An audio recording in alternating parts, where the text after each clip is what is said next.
नमस्कार भक्तों, सुनिए संपूर्ण श्रीमद् भागवत महापुराण कृष्णा टिप्स से।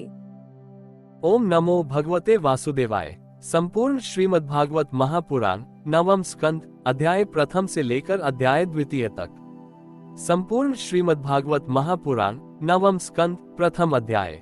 वैवस्वत मनु के पुत्र राजा सुद्युम्न की कथा। राजा परीक्षित ने पूछा, भगवान, आपने सब मनवंतरों और उनमें अनंत शक्तिशाली भगवान के द्वारा किए हुए ऐश्वर्यपूर्ण चरित्रों का वर्णन किया और मैंने उनका श्रवण भी किया। आपने कहा कि पिछले कल्प के अंत में द्रविड़ देश के स्वामी राजर्षि सत्यव्रत ने भगवान की सेवा से ज्ञान प्राप्त किया और वही इस कल्प में वैवस्वत मनु हुए। आपने उनके इक्ष्वाकु आदि नरपति पुत्रों का भी वर्णन किया। ब्रह्मा, अब आप कृपा करके उनके वंश और वंश में होने वालों का अलग अलग चरित्र वर्णन कीजिए। महाभाग, हमारे हृदय में सर्वदा ही कथा सुनने की उत्सुकता बनी रहती है। वैवस्वत मनु के वंश में जो हो चुके हो, इस समय विद्यमान हो और आगे होने वाले हो, उन सब पवित्र कीर्ति पुरुषों के पराक्रम का वर्णन कीजिए। सूत जी कहते हैं, शौनकादि ऋषियों ब्रह्मादि ऋषियों की सभा में राजा परीक्षित ने जब ये प्रश्न किया, तब धर्म के परम मर्मज्ञ भगवान श्री शुकदेव जी ने कहा। श्री शुकदेव जी कहते हैं, परीक्षित, तुम मनु वंश का वर्णन संक्षेप से सुनो। विस्तार से तो सैकड़ों वर्ष में भी उसका वर्णन नहीं किया जा सकता। जो परम पुरुष परमात्मा छोटे बड़े सभी प्राणियों के आत्मा है, प्रलय के समय केवल वही थे। यह विश्व तथा और कुछ भी नहीं था। महाराज, उनकी नाभि से एक सुवर्णमय कमलकोश प्रकट हुआ। उसी में चतुर्मुख ब्रह्मा जी का आविर्भाव हुआ। ब्रह्मा जी के मन से मरीचि और मरीचि के पुत्र कश्यप हुए। उनकी धर्म पत्नी दक्ष नंदिनी अदिति से विवस्वान सूर्य का जन्म हुआ। विवस्वान की संज्ञा नामक पत्नी से श्राद्धदेव मनु का जन्म हुआ। परीक्षित, परम मनस्वी राजा श्राद्धदेव ने अपनी पत्नी श्रद्धा के गर्भ से 10 पुत्र उत्पन्न किए। उनके नाम थे इक्ष्वाकु, नृग, शर्याति, दिष्ट, दृष्ट, करुष, नरिष्यंत, पृष्ठद्र, नभग और कवि। वैवस्वत मनु पहले संतानहीन थे। उस समय सर्व समर्थ भगवान वशिष्ठ ने उन्हें संतान प्राप्ति कराने के लिए मित्रा वरुण का यज्ञ कराया था। यज्ञ के आरंभ में केवल दूध पीकर रहने वाली वैवस्वत मनु की धर्म पत्नी श्रद्धा ने अपने होता के पास जाकर प्रणाम पूर्वक याचना की कि मुझे कन्या ही प्राप्त हो। तब अध्वर्यु की प्रेरणा से होता बने हुए ब्राह्मण ने श्रद्धा के कथन का स्मरण करके एकाग्रचित से वष्टकार का उच्चारण करते हुए यज्ञ कुंड में आहुति दी।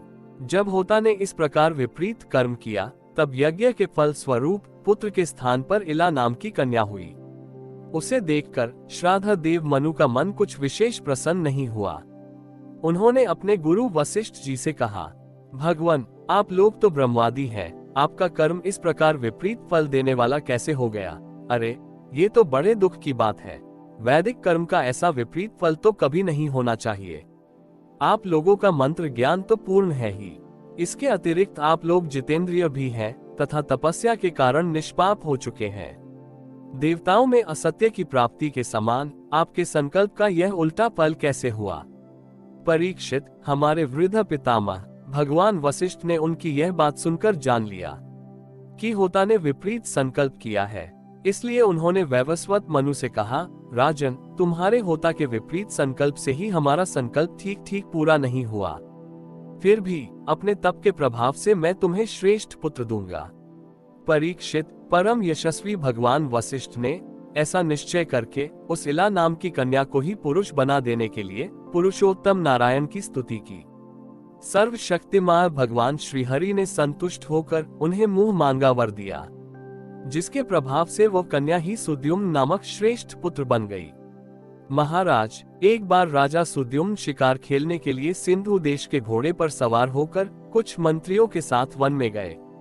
वीर सुद्युम्न कवच पहनकर और हाथ में सुंदर धनुष एवं अत्यंत अद्भुत बाण लेकर हरिणों का पीछा करते हुए उत्तर दिशा में बहुत आगे बढ़ गए। अंत में सुद्युम्न मेरु पर्वत की तलहटी के एक वन में चले गए। उस वन में भगवान शंकर पार्वती के साथ विहार करते रहते हैं। उसमें प्रवेश करते ही वीर वर सुद्युम्न ने देखा कि मैं स्त्री हो गया हूँ और घोड़ा घोड़ी हो गया है। परीक्षित, साथ ही उनके सब अनुचरों ने भी अपने को स्त्री रूप में देखा। वे सब एक दूसरे के मुंह देखने लगे। उनका चित्त बहुत उदास हो गया। राजा परीक्षित ने पूछा, भगवन, उस भूखंड में ऐसा विचित्र गुण कैसे आ गया? किसने उसे ऐसा बना दिया था? आप कृपा कर हमारे इस प्रश्न का उत्तर दीजिए, क्योंकि हमें बड़ा कौतूहल हो रहा है। श्री शुकदेव जी ने कहा, परीक्षित, एक दिन भगवान शंकर का दर्शन करने के लिए बड़े बड़े व्रतधारी ऋषि अपने तेज से दिशाओं का अंधकार मिटाते हुए उस वन में गए। उस समय अंबिका देवी भगवान शंकर विहार कर रहे थे। ऋषियों को सहसा देख अंबिका देवी अत्यंत लज्जित हो गई। ऋषियों ने भी देखा कि भगवान गौरी शंकर इस समय विहार कर रहे हैं, इसलिए वहां से लौटकर वे भगवान नर नारायण के आश्रम पर चले गए। उसी समय भगवान शंकर ने अपनी प्रिया भगवती अंबिका को प्रसन्न करने के लिए कहा कि मेरे सिवा जो भी पुरुष इस स्थान में प्रवेश करेगा वही स्त्री हो जाएगा। परीक्षित, तभी से पुरुष उस स्थान में प्रवेश नहीं करते। अब सुद्युम्न स्त्री हो गए थे, इसलिए वे अपने स्त्री बने हुए अनुचरों के साथ एक वन से दूसरे वन में विचरने लगे। उसी समय शक्तिशाली बुद्ध ने देखा कि मेरे आश्रम के पास ही बहुत सी स्त्रियों से घिरी हुई एक सुंदरी स्त्री विचर रही है। उन्होंने इच्छा की कि यह मुझे प्राप्त हो जाए। उस सुंदरी स्त्री ने भी चंद्रकुमार बुद्ध को पति बनाना चाहा। इस पर बुद्ध ने उसके गर्भ से पुरुरवा नाम का पुत्र उत्पन्न किया। इस प्रकार मनु पुत्र राजा सुद्युम्न स्त्री हो गए। ऐसा सुनते हैं कि उन्होंने उस अवस्था में अपने कुल पुरोहित वशिष्ठ जी का स्मरण किया। सुद्युम्न की ये दशा देखकर वशिष्ठ जी के हृदय में कृपावश अत्यंत पीड़ा हुई। उन्होंने सुद्युम्न को पुनः पुरुष बना देने के लिए भगवान शंकर की आराधना की। भगवान शंकर वशिष्ठ जी पर प्रसन्न हुए। परीक्षित, उन्होंने उनकी अभिलाषा पूर्ण करने के लिए अपनी वाणी को सत्य रखते हुए ही ये बात कही, वशिष्ठ, तुम्हारा ये यजमान 1 महीने तक पुरुष रहेगा और 1 महीने तक स्त्री। इस व्यवस्था से सुद्युम्न इच्छानुसार पृथ्वी का पालन करे। इस प्रकार वशिष्ठ जी के अनुग्रह से व्यवस्था पूर्वक अभीष्ट पुरुषत्व लाभ करके सुद्युम्न पृथ्वी का पालन करने लगे। परंतु प्रजा उनका अभिनंदन नहीं करती थी। उनके 3 पुत्र हुए, उत्कल, गयर और विमल। परीक्षित, वे सब दक्षिणापथ के राजा हुए। बहुत दिनों के बाद वृद्धावस्था आने पर प्रतिष्ठान नगरी के अधिपति सुद्युम्न ने अपने पुत्र पुरुरवा को राज्य दे दिया और स्वयं तपस्या करने के लिए वन की यात्रा की। संपूर्ण श्रीमद्भागवत महापुराण, 9वां स्कंद, 2वां अध्याय। पृषध्र आदि मनु के 5 पुत्रों का वंश। श्री शुकदेव जी कहते हैं, परीक्षित, इस प्रकार जब सुद्युम्न तपस्या करने के लिए वन में चले गए, तब वैवस्वत मनु ने पुत्र की कामना से यमुना के तट पर 100 वर्ष तक तपस्या की। इसके बाद उन्होंने संतान के लिए सर्वशक्तिमान भगवान श्री हरि की आराधना की और अपने ही समान 10 पुत्र प्राप्त किए, जिसमें सबसे बड़े इक्ष्वाकु थे। उन मनु पुत्रों में से एक का नाम था पृषध्र। गुरु वशिष्ठ जी ने उसे गायों की रक्षा में नियुक्त कर रखा था, अतः वह रात्रि के समय बड़ी सावधानी से वीरासन से बैठा रहता और गायों की रक्षा करता। एक दिन रात में वर्षा हो रही थी। उस समय गायों के झुंड में एक बाघ घुस आया। उससे डरकर सोई हुई गौएं उठ खड़ी हुई। वे गौशाला में ही इधर उधर भागने लगी। बलवान बाघ ने एक गाय को पकड़ लिया। वह अत्यंत भयभीत होकर चिल्लाने लगी। उसका वो क्रंदन सुनकर पृषध्र गाय के पास दौड़ आया। एक तो रात का समय और दूसरे घनघोर घटाओं से आच्छादित होने के कारण तारे भी नहीं दिखते थे। उसने हाथ में तलवार उठाकर अनजान में ही बड़े वेग से गाय का सिर काट दिया। वो समझ रहा था कि यही बाघ है। तलवार की नोक से बाघ का भी कान कट गया। वो अत्यंत भयभीत होकर रास्ते में खून गिराता हुआ वहां से निकल भागा। शत्रु दमन पृषध्र ने ये समझा कि बाघ मर गया, परंतु रात बीतने पर उसने देखा कि मैंने तो गाय को ही मार डाला है। इससे उसे बड़ा दुख हुआ। यद्यपि पृषध्र ने जानबूझकर अपराध नहीं किया था, फिर भी कुल पुरोहित वशिष्ठ जी ने उसे शाप दिया कि तुम इस कर्म से क्षत्रिय नहीं रहोगे, जाओ शूद्र हो जाओ।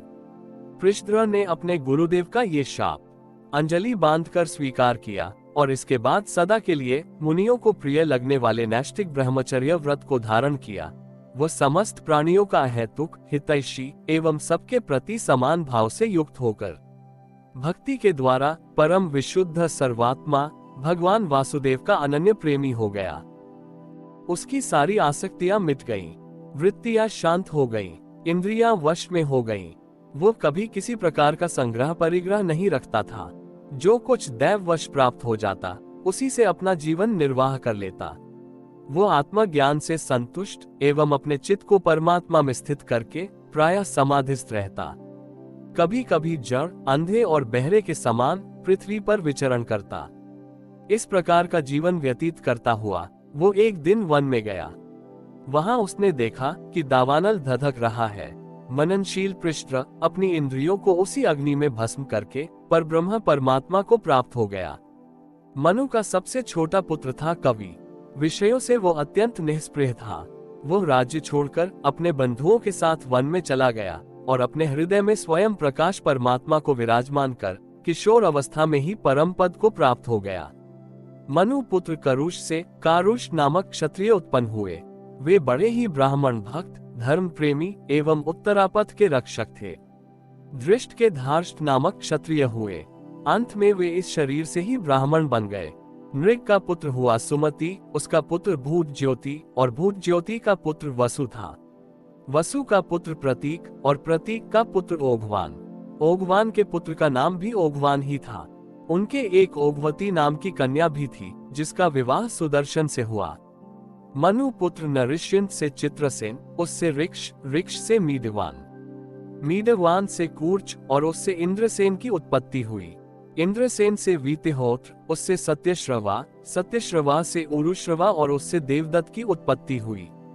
देवदत्त के अग्निवेश्य नामक पुत्र हुए, जो स्वयं अग्नि देव ही थे। आगे चलकर वे ही कानीन एवं महर्षि जातुकर्ण्य के नाम से विख्यात हुए। परीक्षित, ब्राह्मणों का अग्निवेश्यान गोत्र उन्हीं से चला है। इस प्रकार नरिष्यंत के वंश का मैंने वर्णन किया। अब दिष्ट का वंश सुनो। दिष्ट के पुत्र का नाम था नाभाग। यह उस नाभाग से अलग है जिसका मैं आगे वर्णन करूंगा। वो अपने कर्म के कारण वैश्य हो गया। उसका पुत्र हुआ भलंदन और उसका वत्सप्रीति। वत्सप्रीति का प्रांशु और प्रांशु का पुत्र हुआ प्रमति। प्रमति के खनित्र, खनित्र के चाशुष और उनके विविंशति हुए। विविंशति के पुत्र रंभ और रंभ के पुत्र खनिनेत्र दोनों ही परम धार्मिक हुए। उनके पुत्र कर्मधम और कर्मधम के अवीक्षित। महाराज परीक्षित, अवीक्षित के पुत्र मरुत चक्रवर्ती राजा हुए। उनसे अंगिरा के पुत्र महायोगी संवर्त ऋषि ने यज्ञ कराया था। मरुत का यज्ञ जैसा हुआ वैसा और किसी का नहीं हुआ। उस यज्ञ के समस्त छोटे बड़े पात्र अत्यंत सुंदर एवं सोने के बने हुए थे। उस यज्ञ में इंद्र सोमपान करके मतवाले हो गए थे और दक्षिणाओं से ब्राह्मण तृप्त हो गए थे। उसमें परसने वाले थे मरुदगण और विश्वदेव सभासद थे। मरुद के पुत्र का नाम था दम। दम से राज्यवर्धन, उससे सुधृति और सुधृति से नर नामक पुत्र की उत्पत्ति हुई। नर से केवल, केवल से बंधुमा, बंधुमा से वेगवान, वेगवान से बंधु और बंधु से राजा तृणबिंदु का जन्म हुआ। तृणबिंदु आदर्श गुणों के भंडार थे। अप्सराओं में श्रेष्ठ अलम्बुषा देवी ने उसको वरण किया, जिससे उनके कई पुत्र और इद्विदा नाम की कन्या उत्पन्न हुई। मुनि व विश्रवा ने अपने योगेश्वर पिता पुलस्त्य जी से उत्तम विद्या प्राप्त करके इद्विदा के गर्भ से लोकपाल कुबेर को पुत्र रूप में उत्पन्न किया। महाराज तृणबिंदु के अपनी धर्मपत्नी से 3 पुत्र हुए, विशाल, शून्य बिंदु और धूम्रकेतु। उनसे राजा विशाल वंशधर हुए और उन्होंने वैशाली नाम की नगरी बसाए। विशाल से हेमचंद्र, हेमचंद्र से धूम्राक्ष, धूम्राक्ष से संयम और संयम से 2 पुत्र हुए, कृशाश्व और देवज। कृशाश्व के पुत्र का नाम था सोमदत्त। उसने अश्वमेध यज्ञों के द्वारा यज्ञपति भगवान की आराधना की और योगेश्वर संतों का आश्रय लेकर उत्तम गति प्राप्त की। सोमदत्त का पुत्र हुआ सुमति और सुमति से जन्मेजय। ये सब तृणबिंदु की कीर्ति को बढ़ाने वाले विशाल वंशी राजा हुए। हरि ओम तत्सत इति श्रीमद्भागवत महापुराण नवम स्कंद अध्याय प्रथम से लेकर अध्याय द्वितीय तक संपूर्ण।